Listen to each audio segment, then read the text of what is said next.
de jovens endividados cresceu nos 3 primeiros meses de 2015. Esses consumidores têm entre 18 e 24 anos e já respondem por quase 30% dos devedores brasileiros, conforme levantamento feito pelo Serviço de Proteção ao Crédito, o SPC. Levantamento do Serviço de Crédito ao Consumidor, o SPC, de dezembro do ano passado, mostra que 1 em cada 4 jovens aparece na lista de devedores do Brasil. Eles têm entre 18 e 24 anos e aproveitam as facilidades para conseguir crédito em lojas do comércio formal e também na internet. Em alguns casos, adolescentes que têm entre 12 e 17 anos podem usar o próprio CPF para contrair uma dívida, mas sempre com a autorização dos pais, que vão ser considerados como fiadores, porque comprovam a capacidade de pagamento. Mas quando a dívida não é paga, o nome dos dois pode ficar sujo, do pai e até do filho menor de idade. Porque é um direito de defesa desses agentes financeiros, das empresas que abriram o crediário. Então, não há nenhum tipo de impedimento que possa justificar a retirada do nome por ter sido ilegal ou não autorizada. Para evitar problemas, uma opção seria ensinar jovens e adolescentes o valor do dinheiro desde cedo. Este colégio de Brasília desenvolve um projeto para mostrar um pouco sobre o orçamento familiar. São situações pequenas, né, que eles têm uma mesada, não é um salário, mas eles têm umas decisões. Compra esse tênis ou vou naquela festa?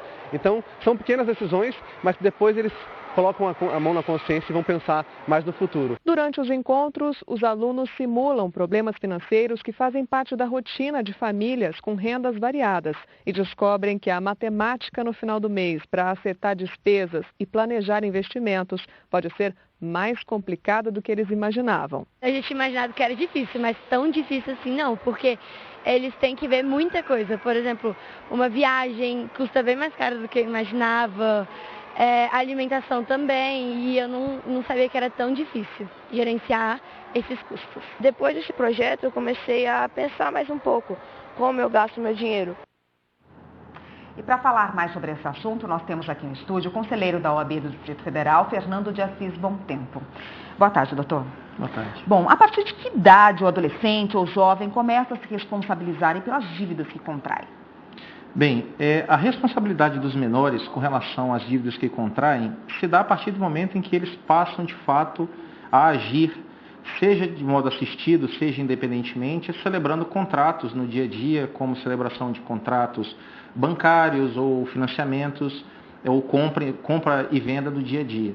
Isso se dá, segundo a lei civil, essencialmente a partir dos 16 anos, quando eles passam, sendo relativamente incapazes, a ser assistido por seus pais que, demandando autorização para essa finalidade, abrem contas em banco e muitas vezes são beneficiados até por estruturas relacionadas à vida universitária de uma maneira geral.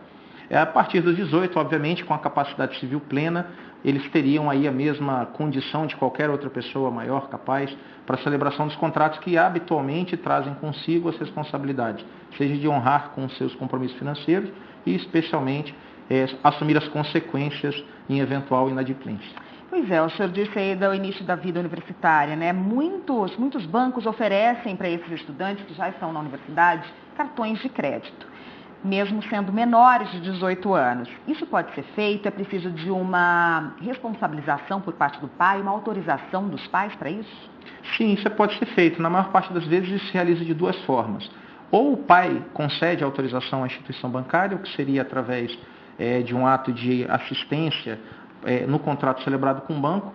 Vale dizer até que nesse momento, na maior parte das instituições bancárias, o banco aproveita para deixar o pai como avalista do contrato, de todas as obrigações financeiras que o filho vier a assumir, ou em outra prática muito habitual também, que é quando os pais passam a emancipar aquele menor.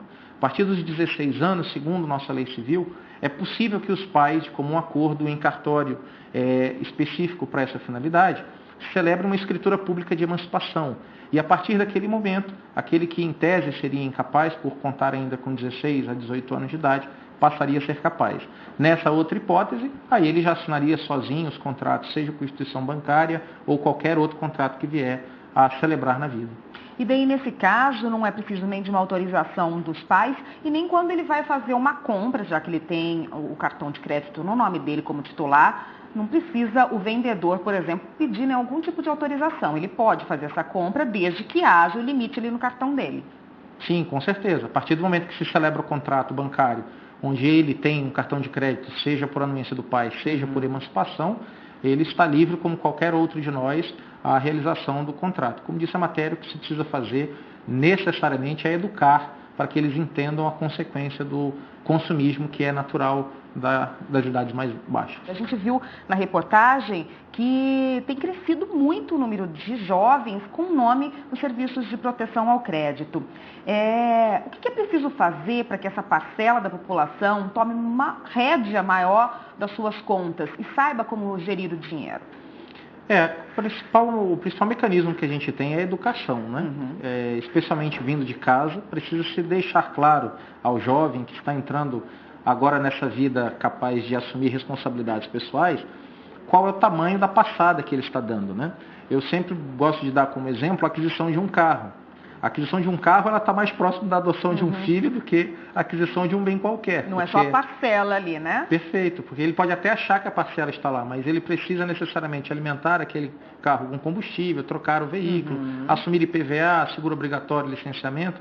E é necessário que ele tenha consciência de qual é a extensão disso.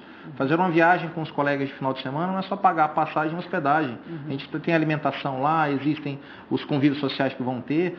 E a partir do momento em que o menor, o jovem, não tem a consciência de que o ato que ele está praticando tem essa extensão, certamente ele vai acabar entrando numa circunstância de superendividamento. E ele tem que saber que ele vai ser responsabilizado legalmente, civilmente por isso. Com certeza. E a consequência disso, porque como até hoje, vamos dizer assim, até o início da vida adulta, ele ainda não teve noção do que significa ter um nome inscrito no Serasa, no SPC, nos órgãos de proteção ao crédito, é preciso demonstrar de um modo claro para ele o que isso significa, quão desastroso é ou quão prejudicial é ter um óbice de crédito na hora que você vai precisar lá na frente de obter um crédito que seja efetivamente útil na sua vida, né? Uma questão de saúde ou uma aquisição de um bem que seja menos efêmero do que uma viagem com os colegas de final de semana. E a gente ainda entra numa outra questão. O jovem tem lá um cartão de crédito, foi autorizado, ele tem 16 anos e tem um cartão de crédito. E se o pai ou a mãe usarem este número do cartão de crédito para fazer uma compra que o pai e a mãe precisem e depois não pagam este cartão do filho, o nome do menor vai para o SPC, isso é legal? Como é que faz? O pai ou a mãe também respondem por isso? Essa relação entre os pais e o filho normalmente é uma relação muito complicada, especialmente ao que se refere à chegada da idade adulta. Porque existe uma tendência natural dos filhos, dos pais, entenderem que ainda tem gestão sobre os filhos e meio que confundir o que é dele, o que é dos filhos, né? E muitas das vezes o adulto precisa ter um nome, um CPF para conseguir um financiamento. E muitas vezes concede com o CPF do filho, misturando um pouco essa relação. Do ponto de vista legal, o que é meu e o que são dos outros, por mais próximos que sejam a mim. Até mesmo numa relação de maior proximidade, que eu posso dizer, como dos casados, o cartão da minha esposa pertence a ela, o cartão meu pertence a mim, a menos que a gente, voluntariamente, por contrato, diga que isso representa uma conta conjunta. Mesma relação com relação ao filho com relação aos pais. Então existe essa separação em que obviamente não deve haver essa mistura. Os bancos, para se precaverem na maior parte das vezes, como disse anteriormente, eles aproveitam e pegam os pais, que é onde tem uma fonte de renda um pouco mais assegurada para a concessão do crédito, e os colocam na condição de avalista. Mas nem como avalista eles têm direito de utilizar o cartão do menor ou o cartão do titular, só com sua expressa autorização. Mas aí dentro de casa, cada um resolve a sua relação entre pais e filhos. E mais uma questão agora, vamos supor que o pai conceda essa autorização para o filho, daí ele veja que o filho não conseguiu gerir a vida, ele quer cancelar. O pai pode ir ao banco e pedir o cancelamento desse cartão, mesmo que esteja no nome do filho? Desde que ele tenha anuído inicialmente, ele pode com certeza intervir para que isso não prossiga. Agora, se por um acaso ele tiver concedido anteriormente a emancipação do filho e o filho já tenha obtido os contratos todos com base na sua vontade, no seu interesse, aí infelizmente o pai não tem muito o que fazer, senão educá-lo. Entendido. Muito obrigada pela participação, foi muito esclarecedora. Eu conversei com o conselheiro da OAB do Distrito Federal, Fernando de Assis Bom Tempo. Obrigada. Eu que agradeço, estou à disposição. Até uma próxima. Até uma próxima.